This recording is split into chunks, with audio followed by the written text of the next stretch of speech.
Welcome back to Inspector Toolbelt Talk, everyone. And we have on my buddy George Karampoulis again. And I know I said your last name wrong, but that's how I'm going to say it. You can actually you actually have started nailing the name. That's good. Oh, nice. Okay, I'm working it. George is going to talk to us today about the driveway speech, but I'm really glad to have George on again. He's a certified master inspector, owner of Owl's Eye down in Georgia, and he's from Greece originally. And I like Yes. messing with him I'll put stuff into Google Translate and send them stuff in Greek. I think it makes George happy. We I think that we are pretty simple as people in general in Greece. If we see that you are at least try, we're Mm-hmm. good. We are like 100% with you. We love you. Well, cool. I'm trying. I can't get the language down, but I can use Google Translate as much as possible. But um, George, it's really great to have you on. You were a guest before, and we love repeat guests because I love it when people contact me and they say, "Ian, I have a great idea for a podcast." And this one is near and dear to my heart, as often these podcasts are. And it's the driveway speech. So, what made you think of the driveway speech when you contacted us here? Well, first of all, you've been doing this for what, 3 seasons now? This 4 seasons, yeah, Fourth season. yeah. So, I started, I think, in the third season to hear you, and then I went back to hear from the very beginning. But since then, I don't remember what you have covered because you have covered so many things. Mhm. But I think that it's very important to have the driveway speech. It's very important, and a lot of people that they call me, they say, "Hey, thank you for spending so much time to explain this to me. No one else has done that in the past." Things like that. So that's why I'm like, you know what? Let's see if we can cover that subject. Yeah, and it's a great subject, and I say it's near and dear to my heart because I've said it on the show before. We had a podcast probably 3 years ago, I think it was, about managing expectations, and the driveway speech was a small piece of that one, but I think it deserves its own podcast like this one because it's really setting the stage for how everything goes after the inspection. Forget all the marketing for a moment, forget all the legal things. Really, it comes down to taking our clients and letting them know what's going to happen. So, what is the driveway speech? Give us a overview of So that. I totally agree with you. But I would add that it's like an essay. You have to have the beginning, the middle part, and the ending. Hmm. So it is not only after the inspection, but also before. It is the marketing. It is how you get them to really trust you and hire you, and you give them a reason to do so. Then it is the actual job that you do the inspection, you write the report, but then the driveway speech also covers what's after. What do they expect? What is it like? Okay, I give the report and I'm done. I'm never going to hear about you again, from you again. So I think that it covers all of these. Um, I have split that driveway speech into two parts. Like when realtors call me for an inspection and when clients call me. Do you want me to start with the realtors? I guess. Yeah, and I guess maybe just to kind of clarify, when we're calling it a driveway speech, we're kind of giving it a broad application. So whether somebody calls you, we originally call it the driveway speech because we're in the driveway talking to our Hmm. clients, whether before the inspection and after the inspection. But we're kind of giving it a broader application too of even when they call you. So yeah, let's cover Yes. your first part. And especially the part that I will tell you that I talk with clients about is something that you can say either in person, and it's even better actually, but either in person or when they first call you. So that's why, yeah, we do give a little bit more broad. Yeah, But no, it's perfect. so let's say that start with the easy ones. I have like only four, I think, realtors that they use me all the time. That I know for a fact that I'm their go-to. But those four realtors, whenever the clients come from them, it's like I don't know what they tell them. It's like I come highly recommended already. I don't need to say much. Um, and they know that they will be taken care of. So the nice thing is that when these realtors call me, they say, "Hey, I'm about to put an offer today. If I get accepted, when is your first availability?" And that's all they need to know. And it helps them, first of all, um, to know when I'm available for that. And then it helps them put a better offer, because a lot of times they can say, "Hey, if you go with me, we just need 1 day due diligence," because they already know that I can go today or the day after. Hmm. And I give the report the same day. So, um, or they can be like, "Hey, um, if you can do it today, then I just send you the CBS code, I send you the disclosure, and you're ready to go. Thank you.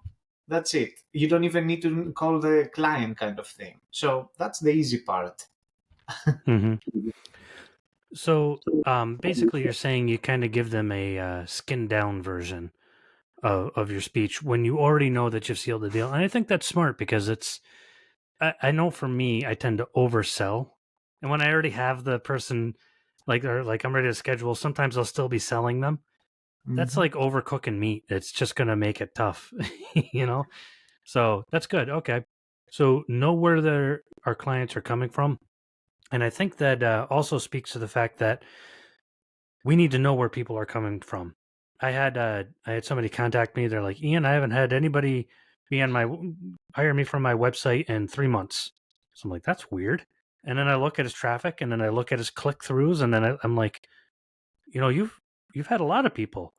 Oh, well, I just assumed. I'm like, "Do you ask?" And he's like, "No, I don't even ask." That's really bad practice. Know where our business is coming from, because we Mhm. make a lot of assumptions in our head, like, "Oh, this agent sends me 100 inspections a year," and they may only send us like 2 or 3. They just talk a big game. We have to get past perception and go into actual facts of where they come from. You nailed it right there. That is actually part of when the clients call me directly, because I always ask that, where did they find me? So I'll get to that really soon. But you nailed it. Yes. Okay, I stole Very some of your thunder. Then I'm sorry. no, you did. No. But I don't understand that part from a lot of people. They just assume. Why you need to assume when you can see, ask, like, Hmm. and you get the information that you need, and you get a fact, not just an assumption. But yeah. So the second thing is that, random realtors call me, and they want to schedule an inspection. A lot of times that happens weeks like 4th of July, that they're like, their inspector is on vacation. And they're like, "Oh, let's try this guy." Yeah. But when they call, the one question that I hate is when they start with, "I want to know how much you charge for an inspection." I'm like, Yeah. "Congratulations. Thank you very much." Like, that automatically gives me the understanding that they are not in business for too long, or they don't care for too much. Because, okay, I start asking, yeah, square footage, age of the house, where is it located? Like, how far do I need to go? Things like that. Can you give me this information, please? And then I can give you a quote. Although, and that's a key on this scenario, in this scenario, you need to tell them that, "Hey, I prefer if I talk directly with the client. I know that you represent him. I know that you try to find 2 or 3 realtors to give them, inspectors names to give them, but I want to talk to them, because I can be the cheapest or I can be the most expensive. It doesn't matter. The fact is that I will be able to tell them what they pay for, to explain to them, okay, why am I that expensive, for example." Hmm. So I let actually the realtors know that, because I don't think of just them now, but also in the future they might use me again. They might call me again. At least they will know that they will call me for my quality and not for my pricing, if they just price shop. So if they just price shop, they will never call me again, and I saved myself from another call in the future. Now let Hope me I let made me sense. Yeah, well, let me ask you something in regards to that, George. I noticed you mentioned realtors calling you. Do you have a lot of mostly realtors call you, or do you have any clients call you directly? Because every market's a little different. In my market, it's probably 10% realtors calling and 90% of the clients calling directly. But Ah, I know I would say, and again, I'm just pulling numbers out of just anecdotally in my head. Half the country is one way, and half the country is the other, U.S. and Canada. Um, are you mostly realtors calling then? so I don't know if I was doing something wrong in the beginning, and then I started listening to your podcasts, and I started being better. Also, you know well that you gave me some advice with my website, and you helped me, Hmm. and that changed actually a little bit the game, because this is what happened. For years, I had a freebie website because I was one of the guys that I didn't believe that I need, to pay an excessive amount so I can have a website, which obviously was wrong. And I say obviously with the facts that I have now. So during that period, I had a lot of realtors calling me, but Hmm. not clients directly. Um, when I changed the website and I made some changes that you also told me, and all this happened, then I noticed that when I pick up the phone and I say, "How did you find me?" they actually say, it's like split, half realtors, half my website. Okay. So, Th- yeah, through Google and website. And I usually, when they go to the website, they say that I saw enough in your website, sealed the deal for me. oh, nice, nice. Yeah, and I guess I'm really glad to hear that because that's a ratio we want, half and half. Uh, Hmm. I mean, that's a good ratio. But I was talking about in general, like in my market, even if it comes from the agent's going to hand out 3 business cards of home inspectors and say, call all 3 of these. They don't usually schedule that inspection, but it sounds like in your market, um, it's the other way around, which is a lot of markets, probably half of them out there. So if a client calls you, do you change your speech from a realtor to a client? Yes, I give a lot more information to the clients. Ah, okay. um, that goes to try to not try trying to sell some stuff, my ancillary and all these, but also trying to explain what should they expect from me. And I only in the end I give them the price, not in the beginning. In the Hmm. end, because I want them to pay attention and hear my explanation, like what are they paying for. So uh, when they call, as I said, I just in the very end I say the price. In the beginning, I start with, "Hey, how did you find me?" Is it? I'm expecting answers like I'm part of a BNI, so is it BNI? Is it the continual education class that I give? Is it a realtor? Did you find me from the website? Like, how did you find me? Hmm. So that's important to me, and I keep also track of that. Then I start with managing their expectations. Hey, there are things, most of the things that I do, and some that I don't. Like septic, for example, I don't do it yet. So I let them know that, because I say, hey, I will do everything from the roof and the attic to the foundation of your house, exterior, interior, plumbing, electrical. I pretty much give a sphere of what I do. All these are included. Now, couple of things like the septic is not included. I can't help you with that. And that saved me from later saying, "Oh, why you didn't inspect the septic?" Because they think that part of the home inspection is pretty much everything. Gotcha. I think um I think that's really important. I know for me, one of the big parts of my driveway speech, and I would have a separate speech for, and maybe you're going to get to this, for the phone, and then before the inspection, and then right after the inspection, and all of them were basically a continuation. But I got to the point where I had it memorized, and but I would write it down, and every time I would find some better way of saying something, I would adjust my speech and say it differently the next time, always improving my speech. But that was always my big thing. One of the things that I would always start out with, in New York State, it's actually illegal for us to even mention building code. So it says right in the law, shall not do building code. We're not code enforcers. It's a whole thing. I used to teach a course on, actually, it's called the Letter of the Law course for home inspectors in New York. So one of the things that I would always bring up is, hi, my name is Ian, yada, yada, yada. And just to let you know, we're not doing a code inspection. We're not going to check for building code. And then there would be the automatic gasp, like, how dare you? And then I would say, but that makes sense because the house we're inspecting today is from the 1950s, and it's not going to meet almost any building code out there right now. And I give the example of, house built in 1969 has 2x4 exterior walls. Somewhere Mm. between somewhere in the mid 80s, we switched to 2x6 exterior walls. So we're not going to tear down the whole house and build new walls. And they're like, oh, that makes sense. I'm like, New York State has its own standards of practice, and we'll follow those. But what that did is, like you said, manage expectations. So when a contractor came in and said, these walls aren't up to code, which would invariably happen, they would say, yeah, we know. Ian told us that.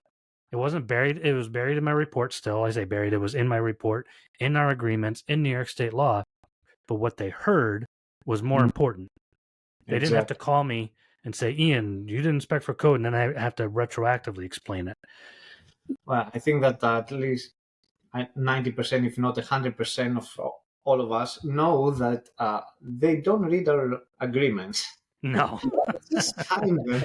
So, yes, saying that is actually important. And I do that too. I say to them, we don't do code. We don't inspect for code. But that doesn't mean that we don't know at least parts of the code so we can keep you safe.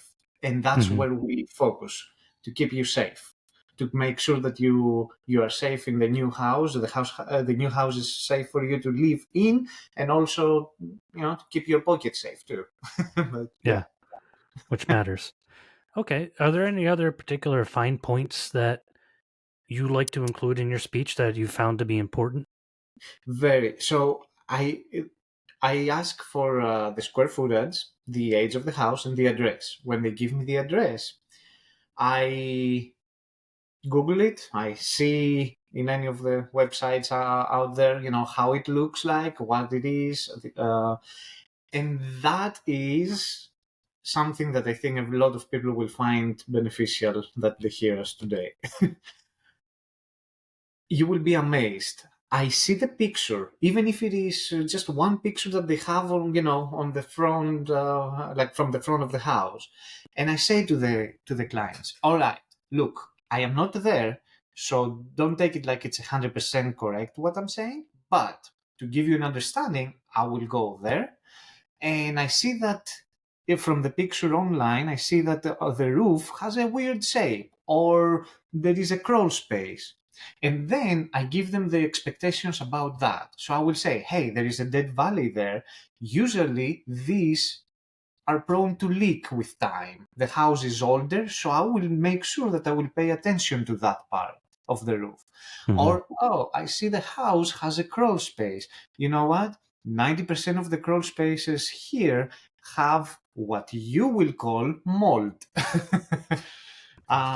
Because technically we are not allowed to call it mold until we test it, Mhm. which takes us to an ancillary service. But put that aside. We'll talk about that later. But I pointed already to things from one picture that a lot of times the comments come back to me and they're like, oh wow, you could see that and say that just from a picture. Imagine what you will do in person. That's a beautiful selling point.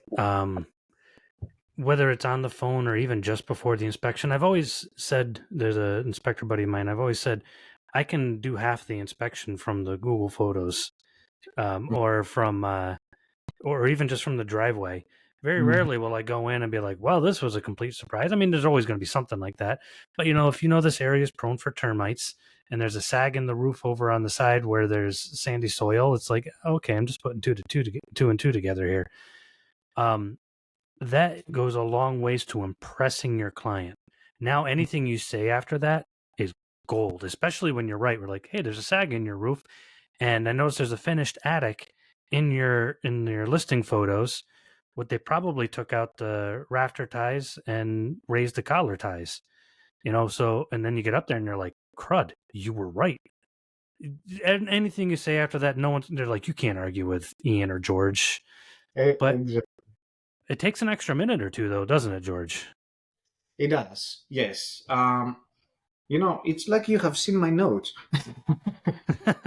I It's just promise I haven't told you anything yet.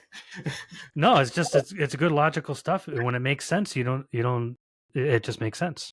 So yes, it takes an extra minute, and because the same thing you can say it on the phone when you see the picture in your computer, or you can say it in person there when in the driveway and you give the driveway speech, right? And you see the roof and say, "Hey, you see that? I'm going there first." But yeah, it takes an extra minute, and that's actually another thing that I'm telling them. I am not your typical home inspector. If I book a house for you, I will. I might be busy later with a second or a third inspection, or with my family. But 10 o'clock or 11 o'clock at night, I will be there to answer your question. Most of the people, they will say, "No, I'm not doing that to you. Like, it's okay if we talk tomorrow." But if it happens that they have a question and tomorrow, they need to have the answer, usually they are so respectful that it takes 5 minutes to say, "Hey, you mentioned that in the report, or I have that question about what you said to me. Can you explain a little bit about that?" 5 minutes. Okay, thank you. Bye. And that made you be God in their mind. Yeah, you know, I guess we get too logistical on our time sometimes, and I kind of do this to myself. It's like, okay, if I'm on the phone with 10 minutes or 15 minutes with a client talking about all their concerns, yeah, I won that client, but that took too long. I want to win them faster. The problem is that 15 minutes on the phone, or even the 5 minutes at the beginning of the inspection in the driveway or at the end of the inspection, the time it saves each time. So 10, 15 minutes on the phone when we're scheduling, we answered a bunch of their questions. So now they have confidence when we get there. So the whole, who are you? Why are you good at this? All that stuff, that's gone. Now we've managed expectations in the driveway with our driveway speech. Here's what we're going to do. Here's where I'm going to go first. Here's where I'm going to go last. That 5 minutes shaves 20 minutes off at the end of the inspection or during the inspection when people are walking the wrong way. You got to bring everybody back to where they need to be, and it's just interrupting things. At the end of the inspection, giving them a roundabout view, pre-answering questions. I love pre-answering questions. That 5 minutes saved us a half an hour later on. So does it cost time? Yeah, but if somebody said, here, if you pay put $1 into this machine and it'll give you $10 out, we do that all day long. We do that with our time. Put our time in first and we get more time out of it. We get very few callbacks and very few questions because we try to pre-answer questions, just like you do. You are correct, and remember now that that 10 minutes that you put, like when you're in the office answering the phone call, for example, or in the driveway speech, that's why you charge extra. Yeah, that's true. First of all, and secondly, as you said, usually the guys that they ask questions, that it's very rare. But if they ask questions like 10 o'clock, as I said, at night, they will text me and say, "Hey, about that." Well, it's the guy that was in a hurry when we were talking before the inspection. Mm-hmm. Yeah. So, yeah. Do you have a special driveway speech for the end of your inspection too? Like like the final notes? In the end of the inspection, I give them an understanding of how my report will be, how it's set up, and what to expect after I showed to them. We had a brief summary of my findings. So I said to them, "Hey, like most of the inspectors probably, I don't know, they are split in three sections. I have the major, the minor, and the tips for maintenance after you buy the house. Sorry." So I said to them, Okay, do you remember that hairline crack that we saw in the drywall in the hallway? Okay, well, that I didn't see any other evidence further to tell me that it's something important. I will put it in the minor. You still want to monitor it, but it's in the minor. But do you remember the big crack in the crawl space or in the basement? Well, guess what? That goes to the major. So now you have an idea of what to expect where. And setting up your software is really important for that reason because you set it up the way that you do the inspection, and then that drives you to give the driveway speeds. Yeah. No, and that makes a lot of sense. I like how you let people know where things are going to go in your report at the end. And I found that was very important because one of the biggest complaints that I have heard from real estate agents is that the report ends up being a surprise when they get it. Mm-hmm. So one thing I always say is, listen, when you're going to get the report, it's going to make it look like your house is going to fall down. That's a home inspection report. You know what? You can fill up books of all the things that are wrong with the house. This light switch doesn't work right, or there's loose floorboards. It's just like, that's a house, and everybody kind of chuckles. Then I'm like, listen, just like you just said, George, here are the three things I want you to focus in on. Read the rest of the report, grab a glass of wine and read it to your children at night. I don't know, do whatever you want with it. But really what it comes down to it is, here's the three things that I want you to focus on.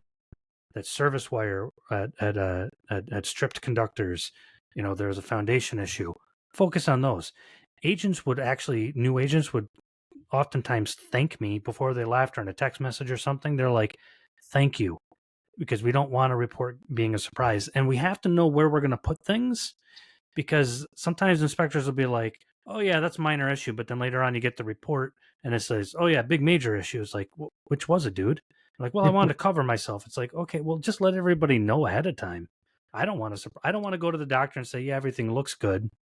And Exactly. then I get a report later on, oh, by the way, you may have cancer. It's like, well, all right, lead in with that. you know? Yeah, I totally agree. And one of that's not everything is a black and white situation. Sometimes you have that gray area, and Mm-hmm. you have to tell them that gray area. So for example, a lot of times I see a discoloration, something, or a gap, well, not gap, but a discoloration, let's say, in the attic, on the roof. So I say to them, look, I checked it. It's dry. But guess what? Haven't rained for a week now. Mm-hmm. Will it leak when it rains? Probably. Am I 100% sure? No. Because you also told me that in the disclosure, it said that they replaced the roof. Was it before? Was it after the replacement that I see the discoloration? Like, when did it happen? I don't know. I don't have these answers. So this is also what I'm telling them. I say, so it will be, for example, in the minor because it's dry at time of inspection, Mm-hmm. but it will also mention monitor with the hard rain or check it with a contractor. Like, it's not just, oh, it's minor, we're done. So I give them the understanding of the gray area. I think that's a beautiful example. I couldn't have pulled out a better one. The one I was thinking of was like an older roof.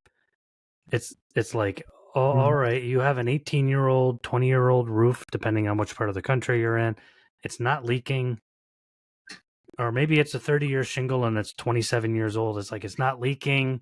There's no But broken shingles. It's still sealed. It's like, listen, you're buying an old roof. You have to be okay with that or not. But I'm not going to mark something that's a defect that isn't. yes, Yeah, but I'm also not going to tiptoe around other things, and then I'll bring out something that I did call out. They're like, oh, okay.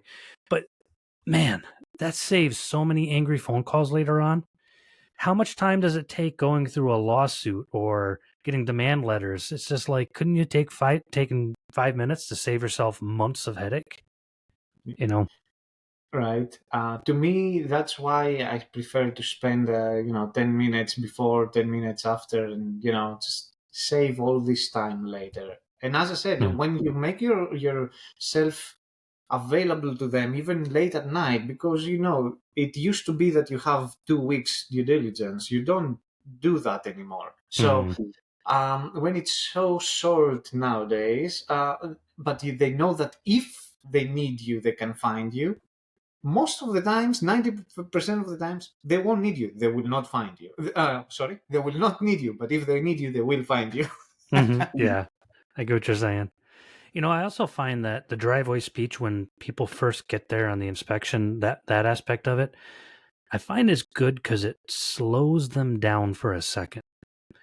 People pull into a driveway of a house they're buying, Mhm. typically at 100 miles an hour in their mind.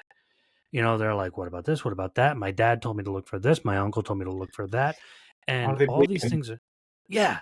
It's kind of like somebody that isn't feeling good and has 50 things that they think is, it's like a hypochondriac thinking everything's falling apart. They walk into the doctor and they're just freaking out. So what I would do is let them go. And I said, hang on a second. Let's breathe for a moment. Let me go over this because this helps me to focus. By the time I'm done, they're focused too. And it just slows them down. They're like, oh, okay. I get it. Exactly. Yeah. And to your point, if they do bring the family, if I see that, 3, 4 cars are parked after me, I say to them, all right, I gather them all together before I enter. And I said, look, I have no problem with all of you being here. I'm here for you. I'm here for you.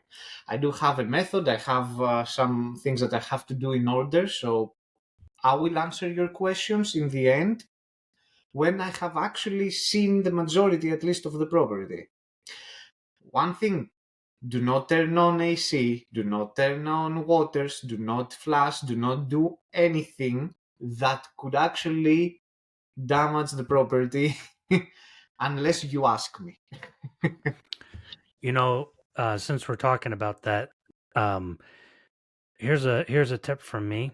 I have actually, when there's family there, more than just my client, I will actually write in the report somewhere that multiple people were on site and were a limitation to the inspection in some ways, if they were, or that damage or other things could have happened without the inspector's knowledge.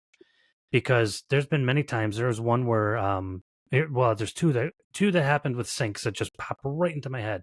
I had an agent fall through a ceiling one time after I warned him, and then the client's like, you kept telling him to get out of the attic. He's like, oh, I want to get. Then he fell through the ceiling, ended up in Mhm. the hospital. He's okay. But I remember this one girl. She wanted to test the sink and she wanted to check the overflow, so she plugged it and walked away. Oh, um there was water pouring down the cellars. The house was vacant, but I mean, water pouring down the walls. They had to report it. I spent an extra hour there helping them clean it up, and I'm just like, "Gah." Another one, I'm running water in a sink for a well flow test. Big, huge, old farm sink. So this thing holds a lot of water. So the mom was there and she's like, I wonder how much water it will hold. Puts the plug in. Or the worst is when you get halfway through a 2-hour well flow test and all of a sudden people are turning off the water or running extra water, and now you have to write up, I actually don't know how much water ran because people were messing with the water. So I would always write them up as a limitation and a variable that I couldn't control, because if my client's almost always with me, and if I don't have them with me at any point, I write it up because I don't know what they did. smart. I didn't think about writing a limitation. The only thing that I have done, and it's in your software, is that in the very beginning I put who was present, and I I just do have a too. check, and I just put client, or builder, or realtor, and things like that. Yeah, that is key. That will save you. And I know we're going off on a tangent, but I remember a contractor had turned off like a heating unit or something and walked away and forgot because it was busy. There was all this stuff going on, and he just kind of forgot, and they had no heat. Yeah. So I was able to write in there. I'm like, I left, and when I left, all these contractors were in there, including the HVAC guy. I'm like, and they're like, oh, that makes sense. Hmm. Save ourselves some trouble. Most of the time, I would end up having a conversation and I say, "Hey, listen," because I have no problem controlling a room. So all these people running around, I'm like, hey, everybody gather over here. And just like you said, you wouldn't want to get on a plane with the pilot going doing a different process each time, checking everything, right? Because he's going to forget. So I had the same process I do in every home, so I don't miss things. You guys are messing up that process. I love you being here, but maybe you guys can go grab some coffee, come back, and you can hear the end speech, and I'll show you some things. 99.9% of the time, it'd be fine. There'd be a couple of grumpy people that would stay anyways, and I just write them up as a limitation. But oh man, I remember this one, George. There must have been 15, 20 people in this 1,500 square foot house, and they were turning things off and on. Finally, I told the agent, I'm like, we're done. Wow. We cannot do this. There's people pushing in front of me. I have the electric panel open, and one guy's looking over my back and reaching in and grabbing, shaking wires. And I'm like, I told the agent, I'm like, we're done. And she goes, oh, thank goodness. And she made everybody leave, and we came back and did the inspection. We finished with it, and everybody left. But the agent stood out in the yard. I could see her just stand there with her arms wide, just telling everybody, wait till he's done. Right. So, But thankfully, most of the times I had people respecting that when I yeah, told them, okay, don't do anything, and that was it. I only have two examples. One was the guy that walked in and he just went to the water heater in the basement and he started pressing the TPR valve and oh he jeez. to test if it's releasing water. I'm like, sir, like, please don't do anything because what if that would do like if it would burn you if it would I don't know like Not shut off again. add A lot of here those when not you, stop yeah, again. So he's yeah, like, oh, okay, okay, and he understood, but it took him like that one thing to do wrong, and I'm like, yeah. Anyway, yeah. and then there was another guy that he wanted to show to ask me if something is correct in the electrical panel. And he was like, is that correct? Pointing towards the electrical panel with his Yeah. finger. I'm like, I literally slapped slapped his finger. I was like, he looked at me, I'm like, you were about to touch the electrical panel. Do not touch the electrical panel. So if we were to sum up this episode, George is telling everybody to start slapping your clients when they get out of line. So thank you, everybody. Hope you start slapping people. No, just kidding. Let's see how soon you will close your business. No, but it's true though, because you have a good driveway speech. You prep people on the phone in the driveway before and then after. Me and you don't have a lot of circumstances where we're like, this was insane, because we do prep people. And I'll tell people in my driveway speech, I'd like you to stick with me or stick with the agent. I know you're buying this house, but we just want to make sure that we show you everything and then that you're not interrupting testing that I'm doing.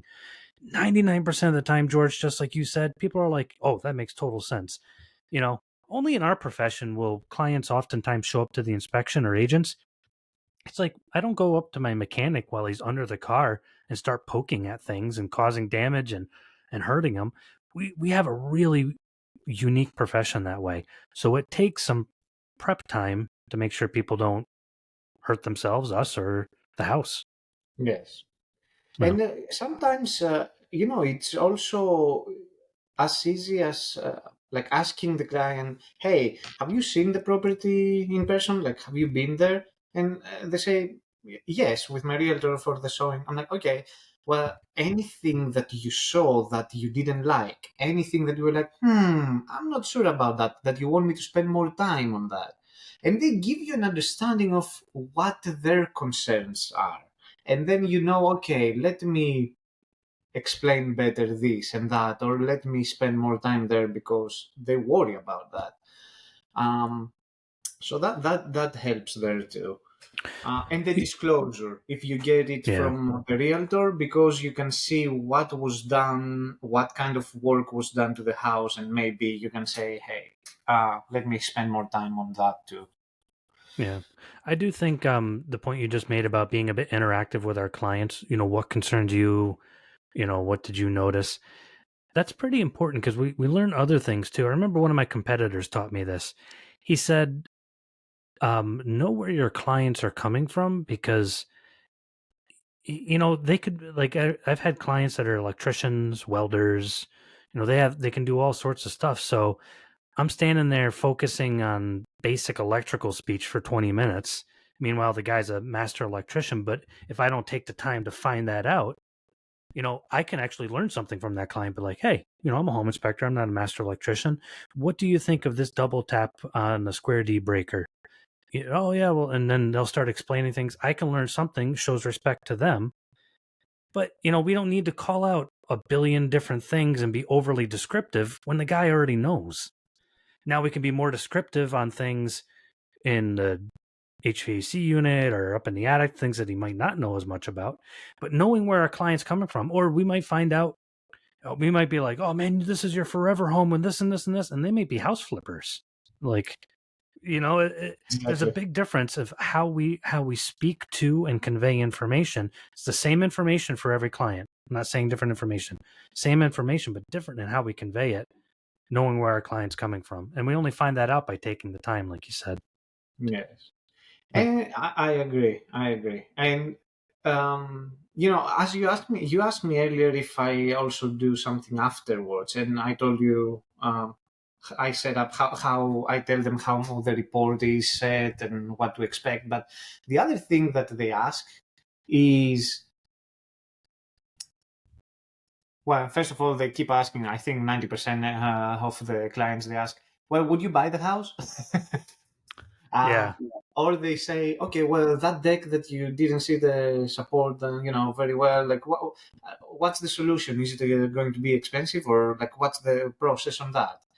It's important to tell them that, look, I can tell you 5 different ways to fix that, but in the end of the day, I am not the one that will decide how to fix it and how to continue with that. You are, and you have to hire a contractor that will do that and will give you 5 different options, and then you will say, according to my budget I can go with the second one, with the first one, whatever.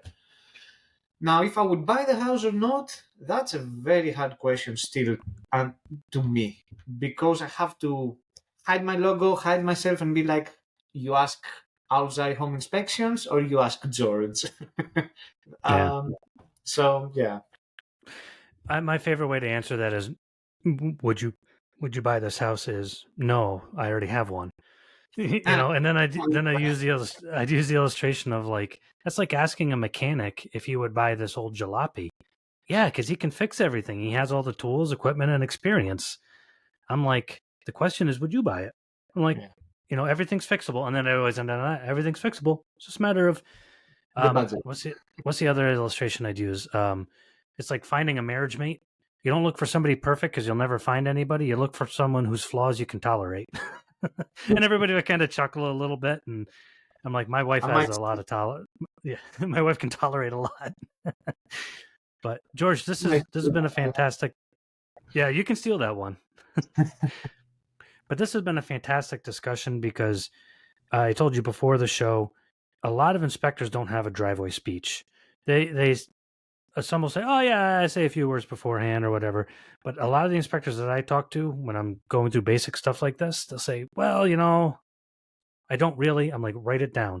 If you don't have the same thing that you say every time on the phone, in the driveway, and at the end, you're missing out on a lot of time saving tips." So Yeah. thank you for bringing this up.